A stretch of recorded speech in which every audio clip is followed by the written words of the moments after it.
Welcome to Pep. നമ്മൾ ഇതുവരെ സംസാരിച്ചിരുന്നത് സൈക്കോളജിയിലെ ഒരു ബ്രാഞ്ച് ആയിട്ടുള്ള പീസ് സൈക്കോളജിയെ കുറിച്ചാണ്.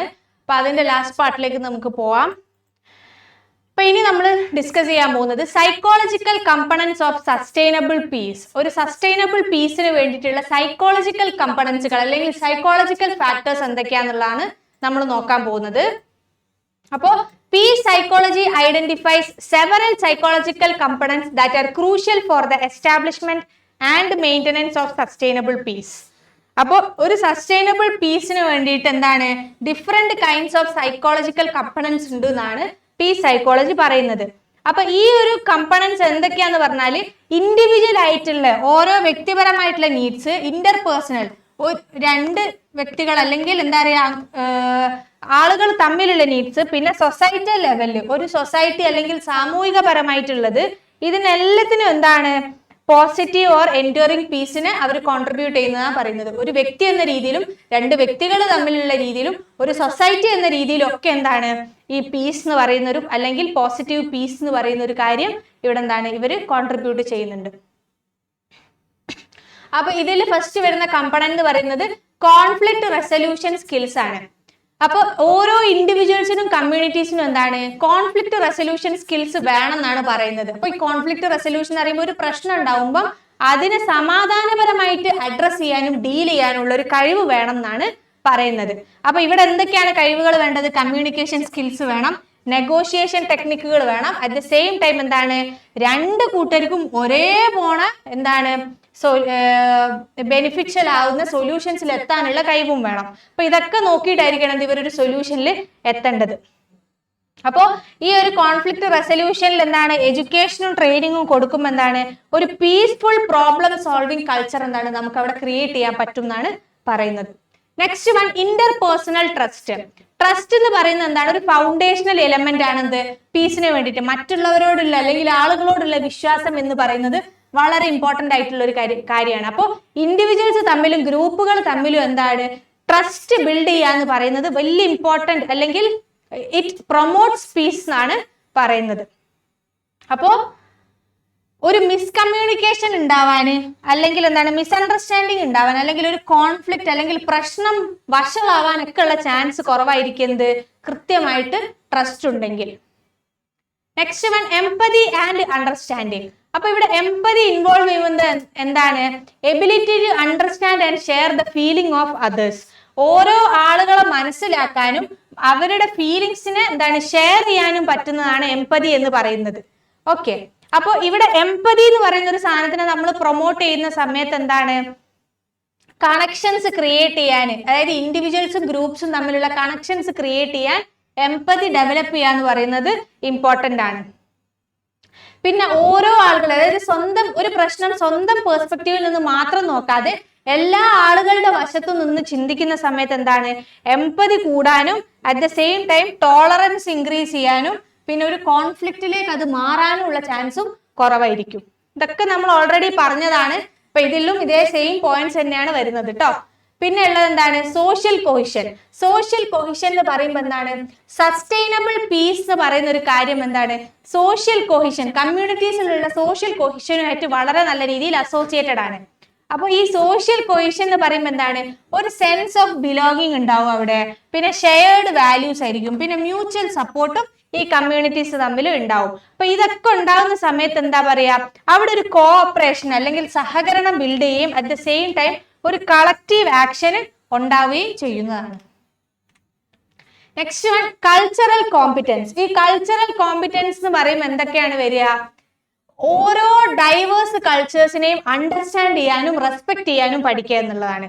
അപ്പൊ ഈ ഒരു കൾച്ചറൽ കോമ്പിറ്റൻസ് പ്രൊമോട്ട് ചെയ്യുന്ന സമയത്ത് എന്താണ് ഓരോ ആളുകൾ തമ്മിലുള്ള ഡിഫറൻസുകളെ അപ്രീഷിയേറ്റ് ചെയ്യാനും at the same time cultural കോൺഫ്ലിക്റ്റുകൾ എന്താണോ അതിനെ റെഡ്യൂസ് ചെയ്യാനും എന്താണ് നമുക്ക് പറ്റും. അപ്പൊ ഇവിടെ എങ്ങനെയാണ് നമുക്ക് അവരെ ചെയ്യാൻ പറ്റും എഡ്യൂക്കേറ്റ് ചെയ്യിക്കുക, അവരെ അവെയർ ചെയ്യിപ്പിക്കുക കൾച്ചറൽ ഡൈവേഴ്സിറ്റിനെ കുറിച്ച്. അപ്പൊ സസ്റ്റൈനബിൾ പീസിന് വളരെ ഇമ്പോർട്ടന്റ് ആണ് ആളുകളെ എഡ്യൂക്കേറ്റ് ചെയ്യിപ്പിക്കുകയും അവർക്ക് അവയർനെസ് ക്രിയേറ്റ് ചെയ്യുകയും ചെയ്യുന്നത്. Next one positive identity formation. അപ്പൊ ഒരു ഓരോ ഇൻഡിവിജ്വൽസും ഗ്രൂപ്പുകളും എന്താണ് ഒരു പോസിറ്റീവ് ആൻഡ് ഇൻക്ലൂസീവ് ആയിട്ടുള്ള ഐഡന്റിറ്റി ഉള്ള ആളുകളാണെങ്കിൽ ഒരു ഡിസ്ട്രക്റ്റീവ് ബിഹേവിയറിൽ അവരെ എൻഗേജ് ചെയ്യാന്ന് പറയുന്നതും വളരെ കുറവായിരിക്കും. അപ്പൊ ഒരു പോസിറ്റീവ് ഐഡന്റിറ്റി ഉണ്ടാക്കുക എന്ന് പറയുന്നത് എന്താണ്, ഇമ്പോർട്ടന്റ് ആണ്. ഈ ഒരു പോസിറ്റീവ് ഐഡന്റിറ്റി ഉണ്ടാക്കുന്ന സമയത്ത് എന്താണ്, ഡൈവേഴ്സിറ്റീനെ അവർക്ക് എംബ്രേസ് ചെയ്യാനും ഇൻക്ലൂസിവിറ്റി കോൺട്രിബ്യൂട്ട് ചെയ്യാനും അതിലൂടെ എന്താണ് സസ്റ്റൈനബിൾ പീസിലേക്ക് എത്താനും അവർക്ക് പറ്റുന്നതാണ്. Next one, non violent communication. Non violent communication ടെക്നിക്കുകൾ എന്തൊക്കെയാണ്? ഓരോ ആളുകളുടെയും നീഡ്സിനെ എക്സ്പ്രസ് ചെയ്യാനും at the same time conflict resolve ചെയ്യാനും അതിലൂടെ എന്താണ് ഒരു അഗ്രഷനിലേക്കോ വയലൻസിലേക്കോ ഈ ഒരു കോൺഫ്ലിക്റ്റ് എത്താതിരിക്കാനും എന്താണ് നമ്മളെ ഹെൽപ്പ് ചെയ്യും. അപ്പൊ ഈ ഒരു സ്കിൽസ് ഉണ്ടാകുന്ന സമയത്ത് എന്താണ് അവിടെ സംഭവിക്കുന്നത്? ഓപ്പൺ ഡയലോഗുകൾ, അണ്ടർസ്റ്റാൻഡിങ്, പിന്നെന്താണ് പീസ്ഫുൾ റെസൊല്യൂഷൻ ഓഫ് ഡിസഗ്രീമെന്റ്സ്. അതായത് ചിലപ്പോൾ ഡിസഗ്രീമെന്റ്സ് ഉണ്ടാവും, അതിനെന്താ പറയാ പീസ്ഫുള്ളി അല്ലെങ്കിൽ സമാധാനപരമായിട്ട് എന്താ പറയാ നമ്മൾ തീർക്കുക എന്നുള്ളത്. ഓപ്പൺ കമ്മ്യൂണിക്കേഷൻ നടക്കണം, അണ്ടർസ്റ്റാൻഡിങ്ങും അവിടെ ഉണ്ടാവണം. പിന്നെ ഉള്ളത് ജസ്റ്റിസ് ആൻഡ് ഫെയർനെസ് ആണ്. അപ്പൊ perception of justice and fairness എന്ന് പറയുന്നത് സസ്റ്റൈനബിൾ പീസിന് വളരെ ഇമ്പോർട്ടന്റ് ആണ്. അപ്പൊ സിസ്റ്റമിക് ഇനീക്വാലിറ്റീസ് പിന്നെന്താണ് അതിനെ അഡ്രസ് ചെയ്യുക, പിന്നെ ആക്സസ് ടു റിസോഴ്സസ്, പിന്നെ പ്രൊമോട്ടിങ് സോഷ്യൽ ജസ്റ്റിസ്, ഇതെല്ലാം എന്താണ് ഒരു equitable and stable society create ചെയ്യാൻ നമ്മളെ ഹെൽപ്പ് ചെയ്യും. പിന്നെ ഹ്യൂമൻ റൈറ്റ്സ് റെസ്പെക്ട്. അപ്പോ ഓരോരുത്തരെയും ഹ്യൂമൻ റൈറ്റ്സിനെ റെസ്പെക്ട് ചെയ്യാനും പ്രൊട്ടക്ട് ചെയ്യാനും നമുക്ക് തോന്നുക എന്ന് പറയുന്നത് സസ്റ്റൈനബിൾ പീസിന്റെ ഏറ്റവും വലിയ ഫണ്ടമെന്റൽ ആയിട്ടുള്ള ഒരു കാര്യമാണ്. അപ്പോൾ ഈ ഒരു ഹ്യൂമൻ റൈറ്റ്സിനെ നമുക്ക് മനസ്സിലാവുമ്പോൾ എന്താണ് അബ്യൂസുകളെ നമുക്ക് പ്രിവെന്റ് ചെയ്യാനും അറ്റ് ദ സെയിം ടൈം ഓരോ ആളുകളുടെ ഡിഗ്നിറ്റിയും വെൽബീയിങ്ങും പ്രൊട്ടക്ട് ചെയ്യാനും നമ്മൾ എന്താണ് നമുക്ക് പറ്റും. Okay, next one, trauma healing and resilience. അപ്പൊ ഓരോ ട്രോമയുടെയും സൈക്കോളജിക്കൽ ഇമ്പാക്ട് എന്താന്നുള്ളത് മനസ്സിലാക്കാനും അതിലൂടെ റെസിലിയൻസ് പ്രൊമോട്ട് ചെയ്യാന്ന് പറയുന്നതും സസ്റ്റൈനബിൾ പീസിന് ഇമ്പോർട്ടന്റ് ആണ്. അപ്പം കൃത്യമായിട്ടുള്ള സപ്പോർട്ട് കൊടുക്കുക, മെന്റൽ ഹെൽത്ത് റിസോഴ്സുകൾ പ്രൊവൈഡ് ചെയ്യുക, അതിലൂടെ എന്താ പറയാ വയലൻസിന് വിക്ടിംസ് ആയിട്ടുള്ള ആളുകൾക്കുള്ള ഹെൽപ്പ് കിട്ടും.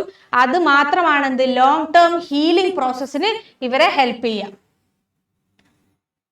Next one, democratic values and participation. അപ്പൊ ഡെമോക്രാറ്റിക് വാല്യൂസിൽ എൻകറേജ് ചെയ്യുക, സിവിക് എൻഗേജ്മെന്റിൽ നടത്തുക, ഇൻക്ലൂസീവ് ഗവേണൻസ് ഒക്കെ എന്താ പറയാ പീസിന് ഇമ്പോർട്ടന്റ് ആയിട്ടുള്ള കാര്യമാണ്. അപ്പോ ഇൻഡിവിജ്വൽസ്, അതായത് ഓരോ വ്യക്തിക്കും ഡിസിഷൻ മേക്കിംഗിൽ ഒരു വോയിസ് ഉണ്ടാവുക എന്ന് പറയുമ്പോൾ എന്താ പറയാ അവർക്ക് അവരുടേതായിട്ടുള്ള ഒരു ഐഡന്റിറ്റി ഉണ്ടാവും, അല്ലെങ്കിൽ അവർക്ക് അവരുടേതായിട്ടുള്ള ഒരു ഓണർഷിപ്പ് ഉണ്ടാവും. അപ്പൊ ഇങ്ങനത്തെ കാര്യങ്ങൾ എന്താണ് കോൺഫ്ലിക്റ്റിലേക്ക് പിന്നെ ഒരു മാറ്റം. അതായത് എന്റെ വാക്കുകൾ ആരും കേട്ടില്ല, അല്ലെങ്കിൽ എനിക്ക് പറയാൻ അവിടെ ഒരു ചാൻസ് ഉണ്ടായിരുന്നില്ല, ഞങ്ങളെ വാക്കിനൊന്നും ഒരു വിലയില്ല എന്നൊക്കെ ആളുകൾക്ക് തോന്നിക്കഴിഞ്ഞാൽ എന്താണ് അത് പിന്നെ കോൺഫ്ലിക്റ്റിന് കാരണം. അപ്പൊ ഓരോരുത്തർക്കും അവരുടേതായിട്ടുള്ള വോയിസ് കൊടുത്തു കഴിഞ്ഞാൽ അവർക്ക് തന്നെ ഒരു ഓണർഷിപ്പ് തോന്നുകയും അവരെന്താ ഒരു പ്രശ്നത്തിലേക്ക് എന്താണ് അവരെ കാര്യങ്ങൾ എത്താതിരിക്കുകയും ചെയ്യും. പിന്നെ ഉള്ളത് എഡ്യൂക്കേഷൻ ഫോർ പീസ്. അപ്പൊ ഇവിടെ എന്താണ് പിന്നെ നമ്മൾ പീസ് എഡ്യൂക്കേഷൻ എന്ന് പറയുന്ന ഒരു കാര്യത്തെ ഫോർമൽ ആയിട്ടും ഇൻഫോർമൽ ആയിട്ടുള്ള സെറ്റിംഗ്സിൽ കൊടുത്തു കഴിഞ്ഞാൽ ആളുകളുടെ ആറ്റിറ്റ്യൂഡ്സ് ഷേപ്പിങ്ങിലും പിന്നെ എന്താണ് വാല്യൂസ് ഉണ്ടാകുന്നതിലും എന്താണ് വലിയ ഇമ്പോർട്ടൻസ് ഉണ്ട്. ഓക്കെ, അപ്പൊ കൃത്യമായിട്ടുള്ള എഡ്യൂക്കേഷൻ പ്ലാൻസിലും അല്ലാതെയും നമുക്ക് എന്താണ് ഈ പീസ് സൈക്കോളജിന്റെ കോൺസെപ്റ്റുകൾ ആളുകളിലേക്ക് ഇൻട്രോഡ്യൂസ് ചെയ്യാം. അപ്പോൾ ഈ ഒരു ക്രിട്ടിക്കൽ തിങ്കിങ് കാണിക്കുന്ന ഒരു എഡ്യൂക്കേഷൻ ഇത്, അല്ലെങ്കിൽ കോൺഫ്ലിക്റ്റ് റെസൊല്യൂഷൻ സ്കിൽസ്, പിന്നെ ഗ്ലോബൽ ഇന്റർ ഡിപ്പെൻഡൻസിനെ കുറിച്ചുള്ള ഒരു എന്താ പറയാ ഗ്ലോബൽ ഇന്റർ ഡിപ്പെൻഡൻസിനെ കുറിച്ചുള്ള ഒരു അണ്ടർസ്റ്റാൻഡിങ്, ഇതൊക്കെ എന്താണ് സസ്റ്റൈനബിൾ പീസിന് കോൺട്രിബ്യൂട്ട് ചെയ്യുന്ന കാര്യങ്ങളാണ്. അപ്പൊ ഇത്രയാണ് പീസ് സൈക്കോളജിയിൽ വരുന്നത്. ഒരുവിധം എല്ലാ ടോപ്പിക്കിലും സെയിം കാര്യങ്ങൾ ഞാൻ പറയുന്നത്, ചെറിയ ചെറിയ മാറ്റങ്ങളേ ഉള്ളൂ. നിങ്ങളുടേതായിട്ടുള്ള കാര്യങ്ങളിൽ നോക്കിയിട്ട് എന്താ പറയാ ഒരു പാരഗ്രാഫ് ഒക്കെ ആയിട്ട് എഴുതാം. That's it. Thank you.